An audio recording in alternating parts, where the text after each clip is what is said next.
Um ótimo dia a todos os estudantes, pesquisadores e conhecedores das Escrituras, e também um ótimo dia a todos aqueles que passam pela primeira vez no canal. Peço que, se você não se inscreveu, se inscreva, ative o sininho das notificações, que é muito importante. Hoje nós vamos falar um tema interessante sobre vida após a morte. Existe ou não existe? O que acontece depois que a pessoa volta ao pó?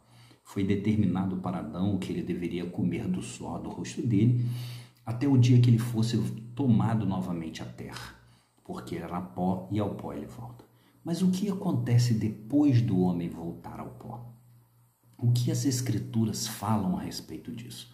Para algumas religiões, como para o judaísmo acredita que exista sim um estado de consciência após a morte. Eles acreditam que a pessoa, quando morre, ela fica consciente. Para o católico, por exemplo, acredita que a pessoa, quando morre, ou vai para o céu ou vai para o inferno e fica aguardando, esperando o dia do juízo final.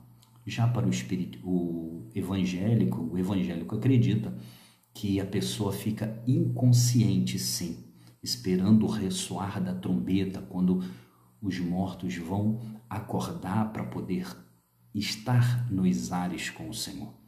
Já para o adventista, eles também acreditam no estado da inconsciência até o dia que vão ser acordados, e aqueles que não tiverem ali cumprido o que determina as Escrituras a respeito dos ensinamentos, eles vão ser destruídos. Existem também os testemunhos de Jeová, que acredita que quando a pessoa morre, ela simplesmente se acaba. O estado dela é simplesmente um estado sem consciência, um estado sem vida, até o dia que Jeová vai se lembrar daquelas pessoas que trabalharam para o seu reino e assim voltarem novamente a terem a sua vida pela graça de Jeová. Já o Espiritismo, por exemplo, acredita plenamente que exista sim uma vida após a morte. Acredita que a pessoa morre, ou ela fica em um plano astral ajudando, ou ela simplesmente volta e reencarna para cumprir uma missão, e assim sucessivamente. Mas o que as Escrituras falam a respeito disso? Para entendermos, vamos lá para o livro de Deuteronômio. Vamos ver o que Moisés fala a respeito disso. Deuteronômio, capítulo 18, versículo 10 e 11. Aqui, Moisés ele deixa bem claro que não pode haver algumas coisas no meio de Israel. E ele diz que não pode haver o quê? Não se acha em vosso meio aquele que faça passar pelo fogo o seu filho ou a sua filha, nem adivinhador, nem agoureiro, e assim sucessivamente. E lá no final ele diz assim, que não haja nem mágico e nem quem consulte os mortos.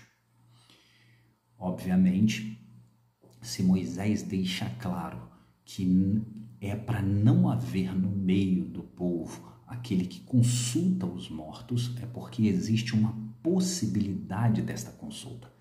Então, se os mortos estivessem inconscientes, se os mortos estivessem num estágio completo de inanição, não teria como consultá-los.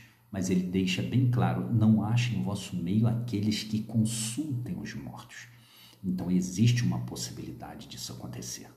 Também no livro de 1 Samuel, versículo 18, 15 e 16, o capítulo 28, nós vemos que Saul estava preocupado porque Deus não falava com ele.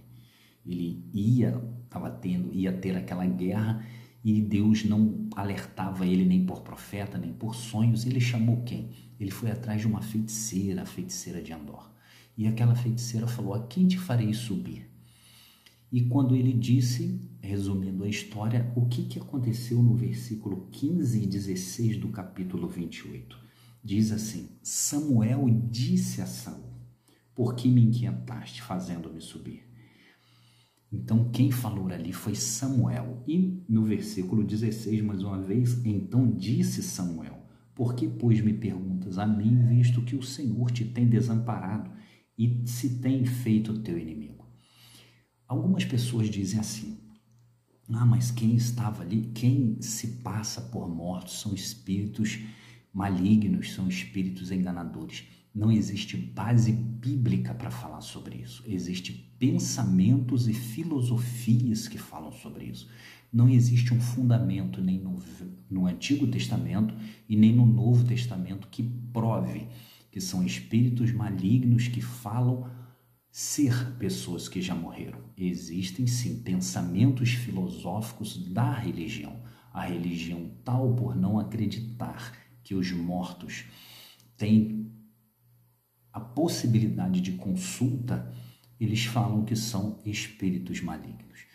Também, se analisarmos, se fosse assim, então Jesus consultou um espírito maligno, porque no capítulo 17, versículo 3, quando Jesus some ali no Monte da Transfiguração, leia Mateus 17, capítulo 3, diz assim: e eis que lhes apareceram Moisés e Elias falando com ele. Aquelas pessoas que dizem que os mortos são demônios que vêm enganar essas pessoas, então parece que Moisés ali, aquele demônio se passando por Moisés, enganou Jesus.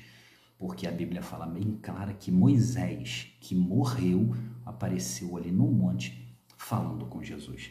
E mais um versículo eu gostaria de ler. Lucas, capítulo 16, ele fala muito bem a respeito do rico e o Lázaro. Para as testemunhas de Jeová, por exemplo, é uma parábola, não é literal. Para as testemunhas de Jeová, acredita que ali o rico representava os fariseus, que tinha ali as suas roupagens, tinha ali os seus, por gostarem muito de dinheiro, as suas luxúrias, e Lázaro representava aqueles pobres de espírito, aquelas pessoas necessitadas que precisavam das boas novas. Para aqueles outros que acreditam que isto é literal, porque ele tem as palavras, os nomes próprios, Abraão, Moisés e assim sucessivamente. O interessante é que nesses versículos 25 e 26, o suposto pai Abraão da narrativa, ele fala uma coisa interessante para o rico.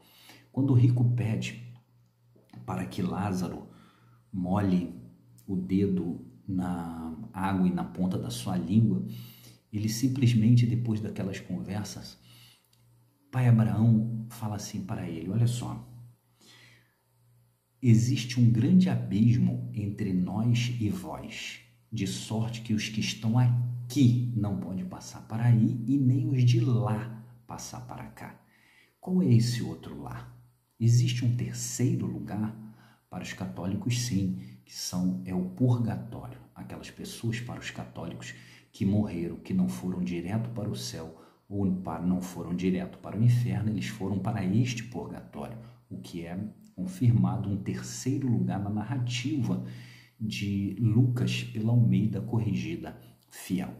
Mas eu quero deixar bem claro o seguinte: tanto o Velho quanto o Novo Testamento, ele frisa e deixa bem claro que existe sim consciência após a morte.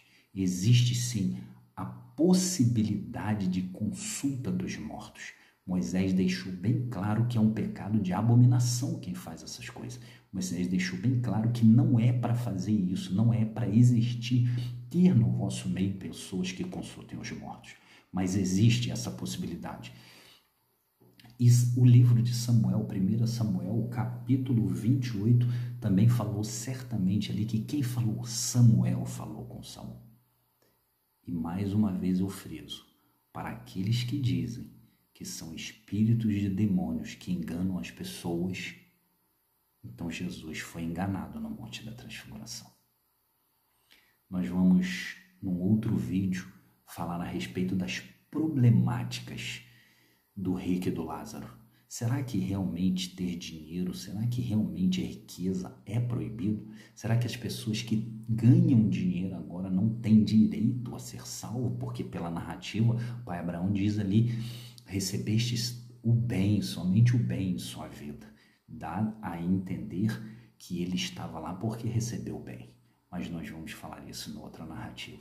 E para terminar, existem também aquelas filosofias que dizem: se morrer vai para o céu. Jesus, em hipótese nenhuma, em nenhuma narrativa, ele disse que a pessoa morre e vai para o céu. Em nenhum lugar das Escrituras é dito que a pessoa, quando morre, vai para o céu. Simplesmente é dito que a pessoa está num estado de consciência. Algumas pessoas usam João 14, versículo 3, quando diz assim, que quando eu for e vos preparar-vos lugar, voltarei para vós mesmo, para aonde eu estiver, estejais vós também. Ali Jesus fala para 12 pessoas. Jesus ali não está reunido com a multidão. Aquilo é específico. E Jesus não fala que vai levar eles para o céu. Jesus ali diz que quando ele voltaria, estaria com eles. Eu quero deixar bem claro. As Escrituras, elas dizem sim que existe consciência após a morte. Ela não afirma que são espíritos de demônios, são filosofias criadas e geradas pelas religiões. Vamos analisar, vamos estudar, vamos pesquisar. E existem também aquelas pessoas que dizem, mas Salomão, ele disse que quando a pessoa morre, ela vai para um lugar que não existe ciência. Mas você já percebeu que Salomão estava analisando o que ele estava falando? Você já percebeu que desde o capítulo 3 de Eclesiastes, Salomão começa a falar aquilo que ele pensava e lá no finalzinho ele diz, lá no começo ele fala, qual é a diferença? Porventura o espírito do homem sobe e do animal desce? Quem falou isso? Tiraram isso da onde? É tudo o mesmo espírito, é tudo a mesma carne. E lá no final de Eclesiastes, quando ele chega à conclusão, ele fala, olha, realmente o homem morre, mas o espírito volta para Deus. Vamos analisar, vamos entender, vamos ver o que as Escrituras falam. Consistentemente, existe sim vida após a morte. Consistentemente, existe sim aquelas pessoas que podem consultar os mortos. Se é certo ou não, as Escrituras estão aí, é só analisar. E assim eu agradeço e falo e peço que aqueles que ainda não ativaram o sininho, ative o sininho das notificações, assine o canal, que é muito importante. E até o próximo vídeo.